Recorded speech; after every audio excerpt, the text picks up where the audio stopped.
Hey there, Lincoln here from bullacademy.org. Today we have a highly anticipated topic to talk about, and that is SoFi's bank charter. What if SoFi money, SoFi credit card, and all of those other SoFi services that we all know as the one-stop shop online bank, that is SoFi, was all from an actual bank, not a fintech that is acting like a bank through other bank partners that actually hold the deposits of SoFi's customers. What if SoFi could hold its own customers' bank deposits and lend out its own money to its customers and do all the other services, provide all the other services that they provide to their customers in a truly one-stop shop online banking service without any of the other partners? What would that mean for SoFi's customers and SoFi itself? Well, it will mean that SoFi itself would not have to partner with other banks, actual banks, because they will be a bank themselves, will be an actual bank themselves. And that will mean that they don't have to pay the middleman any percentage of their revenues, any percentage of their profits.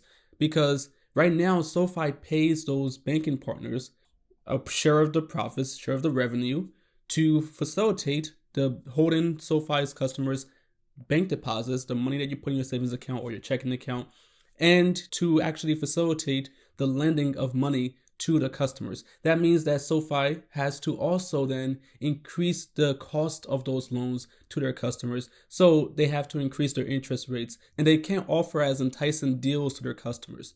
So if SoFi became an actual bank, they will, one, save money by not paying their partners, and two, be able to offer their customers better deals on interest rates in their savings account and checking accounts, on interest rates on their loans, their home mortgage, their student loans, and car loans, and every other loans that they could possibly think of providing to their customers. They would offer more competitive rates to their customers. They already offer pretty competitive rates, but if they were a bank themselves and not have to deal with a partner, they could offer their customers much better rates and make it a done deal if a customer was shopping around trying to find which bank was going to offer them the best deal, the best interest rates, the best APR, and all that other, the best APY, and all the other metrics that goes into picking a loan servicer.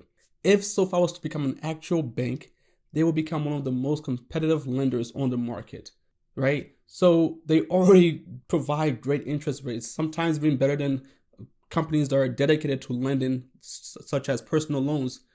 They beat Upstart, at least in my own personal experience, when it comes to interest rates, offering much better rates than companies like Upstart and other lenders out there. But if SoFi was to become an actual bank, they could do that even more and more consistently and for more customers. And of course, increase their own bottom line in the process. So that's really what's on the table here with SoFi's bank charter and why investors are so excited and can't wait to see this happen. SoFi applied in 2020 and they got preliminary approval from the OCC, the Office of the Comptroller of the Currency.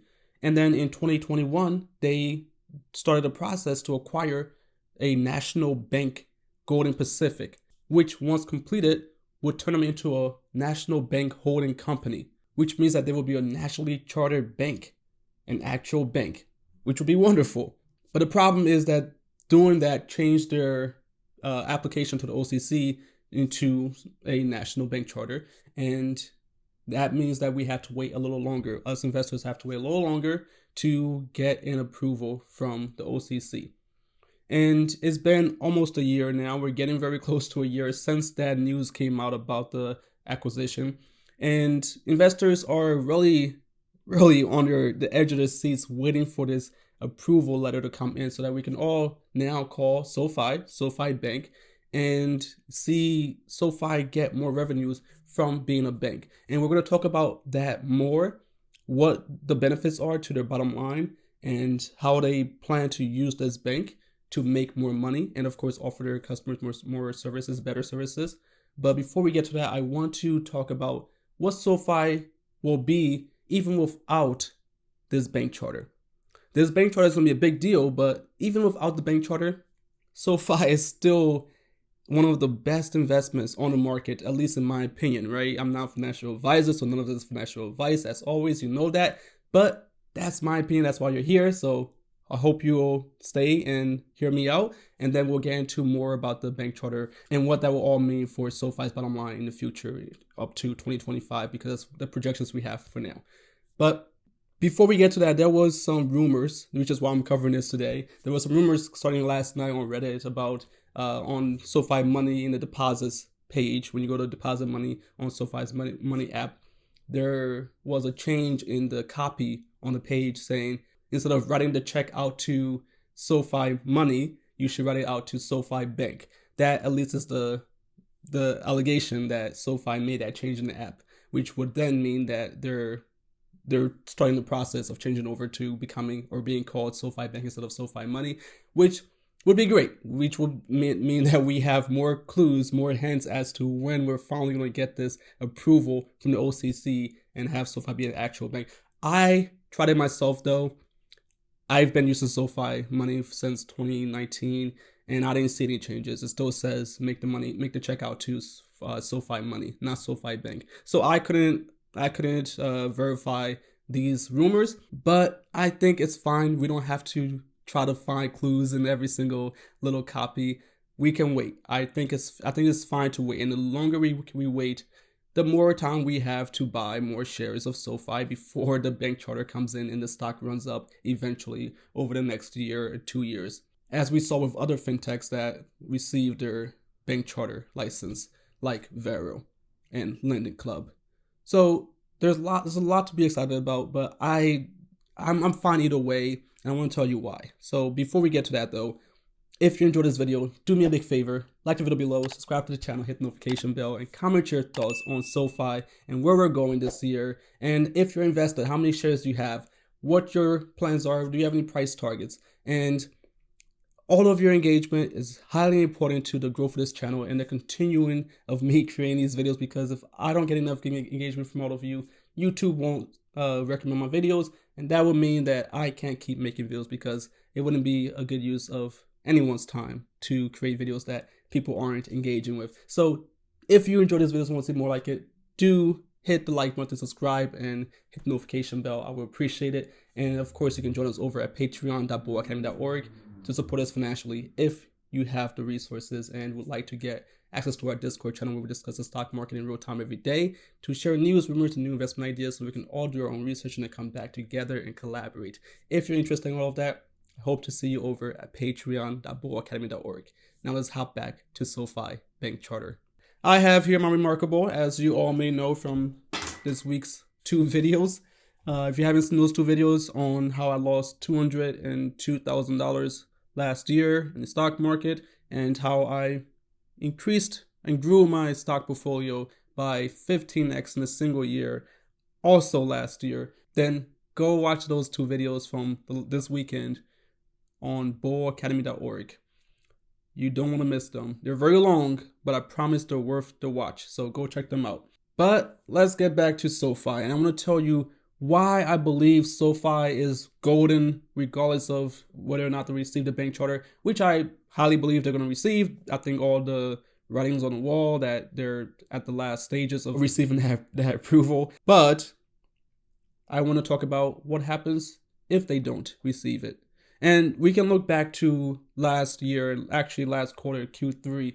They reported amazing earnings. They beat their expectations, crushed them, and they actually increased guidance for Q4 of 2021. And that means that they're on track to beat their 2022 goals of making $980 million in adjusted net revenues, gross revenues last year in 2021. So once we get those Q4 numbers, we'll see if they actually beat those goals or met the expectations, but it's looking like they're going to at this rate. But let's look forward to 2022.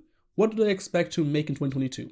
In 2022, I have the numbers right here in their investor presentation from last year, and they are expected to make $1.5 billion in 2022. That's about 50% more revenues than they made in 2021. And how does that break down?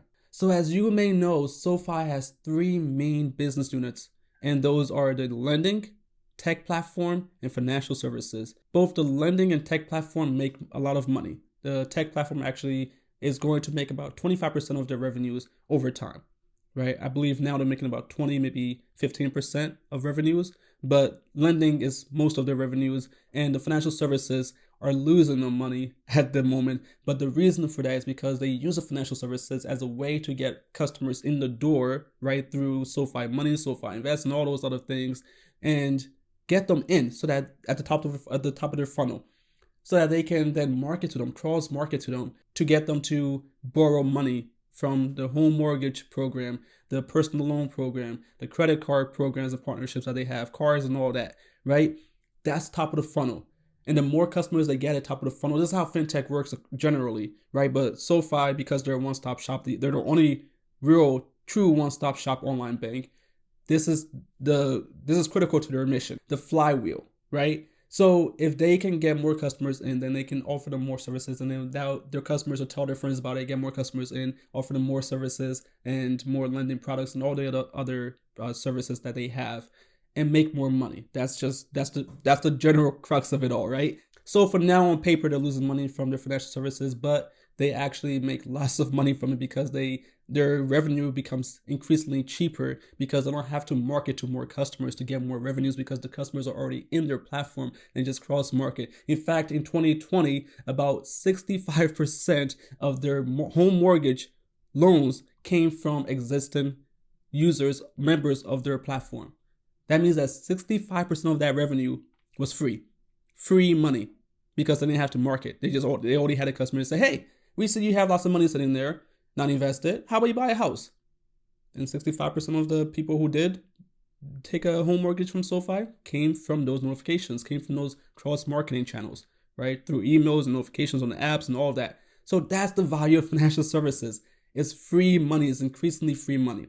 So let's talk about how they plan to make money across these three units next year, or this year, 2022. I'm still getting used to it. We're all still getting used to the new year. So in 2022, SoFi expects to increase their financial services revenues from $44 million in 2021 to $195 million in 2022, which is an increase of about 343% over last year. That's great, but of course, I said they're still going to be losing money. About $83 million they're going to be losing from financial services in 2022. That's fine. They're okay. Like I said, it's all part of the marketing plan. It's all part of the plan. They expect to make money on the financial services in 2023 and going forward. But for now, they're still losing money. So that's the financial services. 343% increase in revenues. And of course, that leads to more members, right? We're not even going to talk about the members because we've talked about it enough. But let's talk about the tech platform. Tech platform includes Galileo. Galileo is pretty much 95% of the fintech infrastructure market. They own the whole marketplace pretty much. And I've covered that in many videos. And you should go watch a video called SoFi Will Be Everywhere. That was a mini documentary on SoFi Galileo compared it to AWS, right? So pretty much the AWS of fintech.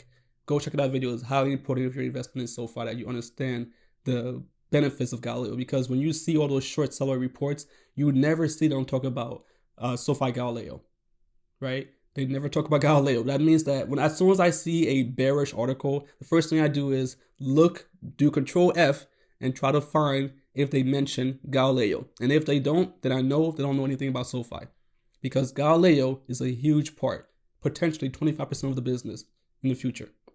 It's huge. And they're crushing the market. There's no competition at the moment. Of course, there's going to be more. There's Stripe and all the others, right? Plaid. But Galileo has the comprehensive services, which means that they have a huge moat. So it's going to be a long time before they start to get real competition. So if you ever see those bearish articles, just do Control F. See if you see Galileo. If you don't, then read what they say about the rest of the business, but understand that they don't actually fully understand the potential of SoFi. So that's the tech platform. The tech platform in 2021, they made $226 million in revenues from their tech platform, which is about 15 to 20% of the business at the moment. But in 2022, they expect to make $347 million from their tech platform. That's an increase of 53% in revenues. That's wonderful. Let's move on. Lending. Lending is most of their business right now, and it's going to hopefully keep decreasing because we want to get the tech platform financial services to contribute more revenues. So in 2021, last year, they made 700, or expect to make, because Q4 is not over yet, or it's not reported yet, but they expect to make $710 million in 2021 from their lending segment. But in 2022, they expect from all of the flywheel, right, from getting more customers and cheaper revenues, they expect to make $958 million in revenues from lending, right? That's car loans, all the other home mortgage, personal loans, all of that, right? And all the lending services that they have. That's an increase of 35% over 2021. 35%. So all of this means that they're growing incredibly fast. They're definitely a high growth company. And they, with all of that said, they plan to make $1.5 billion of revenues, up 50% over 2021. That's phenomenal. And I believe that all justifies their revenue multiples. I give them at least 15x to 18x on their revenues. If they can do that, then 15 times 1.5 billion is $22.5 billion in market cap. And if we give them an 18x multiple, they will get to $27 billion in market cap. Their current market cap is $12.74 billion in market cap. So I believe that they can at least double that this year if they hit those marks. And that's before the bank charter. So if they get a 15x, they will get close to doubling their market cap. And if they get an 18x multiple, which I think with all this high growth is justifiable, then they will be at $27 billion in market cap. Of course, these are just rough math, and it's just my opinion, what I would give them as what I believe is justifiable or reasonable price to sales multiple on their revenues, given how fast they're growing. But I'm not the market. The market's going to make its own decisions. So that's how I'm investing in it. So I'm going to keep buying as much as I can, right, throughout the years, as long as it's still cheaper than this amount. But let's keep moving. So from that $1.5 billion in revenues in 2022 that they expect, that will be 31% contribution profit margins from their three business units: financial services, tech platform, and lending. That's just including the cost of producing those services for their customers and not including other fixed cost. And then they go further and they say, okay, they're just the EBITDA margins, right? Profit margins will be 17% this year, which would mean that they will be profitable. They expect to be profitable when it comes to adjusted EBITDA, which of course is non-GAAP. And that will be up from 3% in 2021. So if they hit their marks of being profitable for the first time in 2021 with 3% margins, they are expecting to make 17% margins. That's a huge increase, more than 5x increase in profit margins over 2021. That would be great. And if, at the bottom line, they expect to make $254 million in adjusted EBITDA profits, second years of profits in 2022. All of this is great. And if you go even further, between 2019 and 2025, they expect to be growing by 43% year over year, right? CAGR. That's great. They're expecting to continue to be growing by 43% from 2019 to 2025. I love it. I'm happy with that. I like that. I think that's very high growth and justifies a 15x, 18x multiple as long as they continue to grow at these rates. Of course, over time, they will slow down. But right now, they're still growing these services by triple digits, by double digits, high double digits, 50%. So they're doing very well. And that's before the bank charter.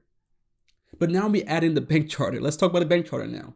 But of course, before we get to that, like the video below if you're enjoying it. And if you have any thoughts on SoFi or anything we've talked about here, these numbers, or if I've got anything wrong that you disagree with, then comment below. Let's discuss. Love to hear from you. So let's get to the bank charter.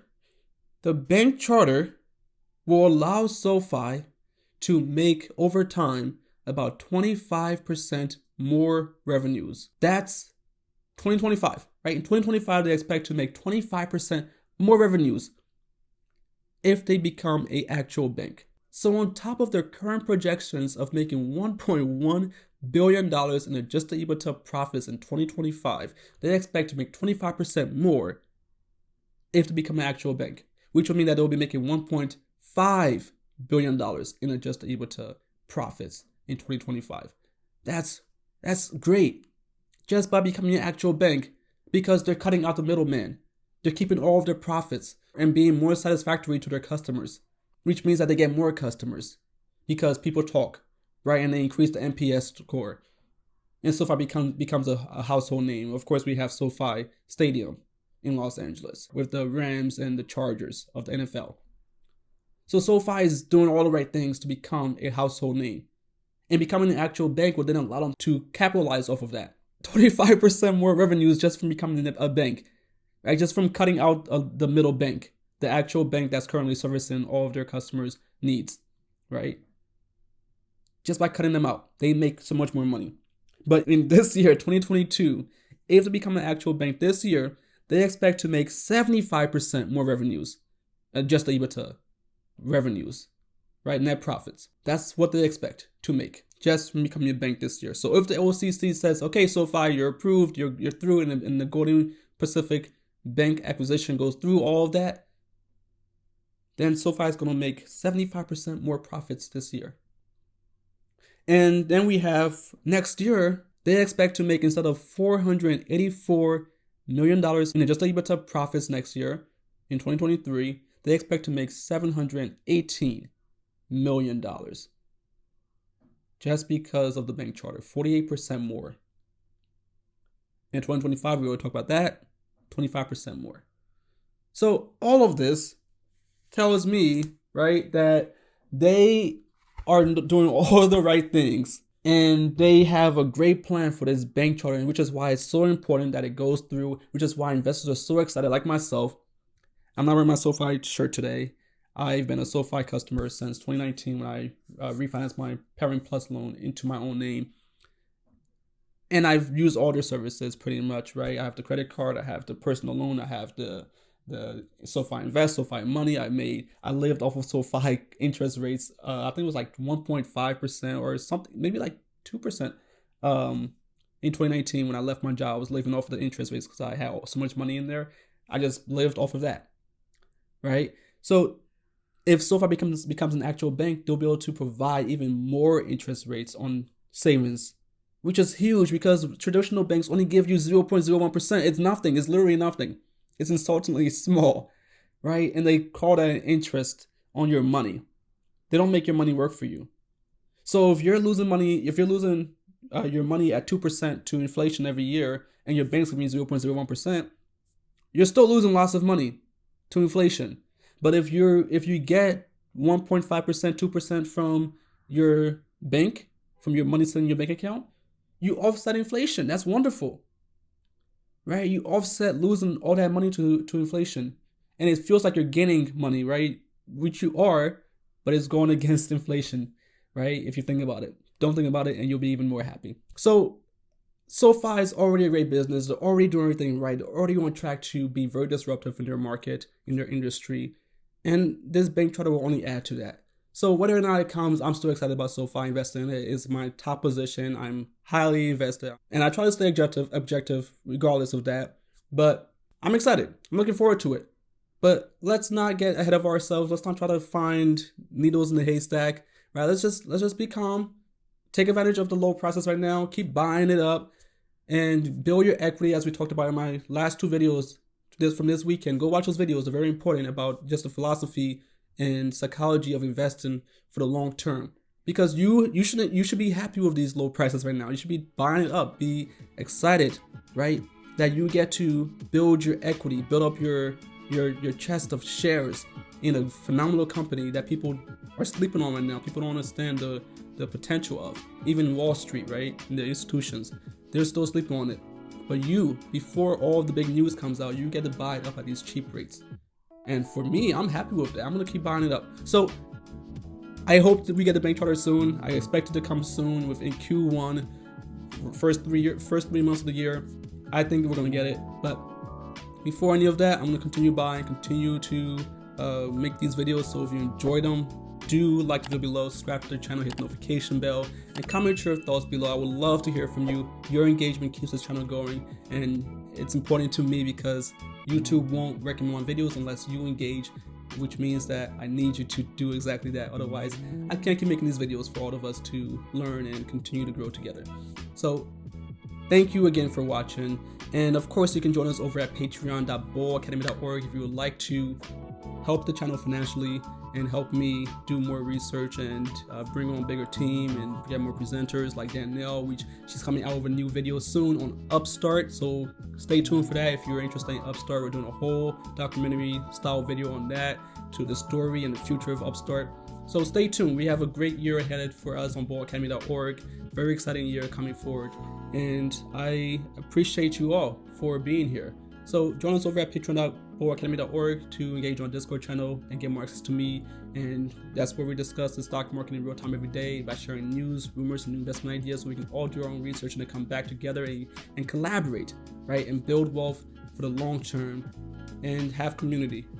So if you're interested in all of that, I hope to see you over at patreon.bullacademy.org. I'm Lincoln with bullacademy.org. Thank you again and have a great day.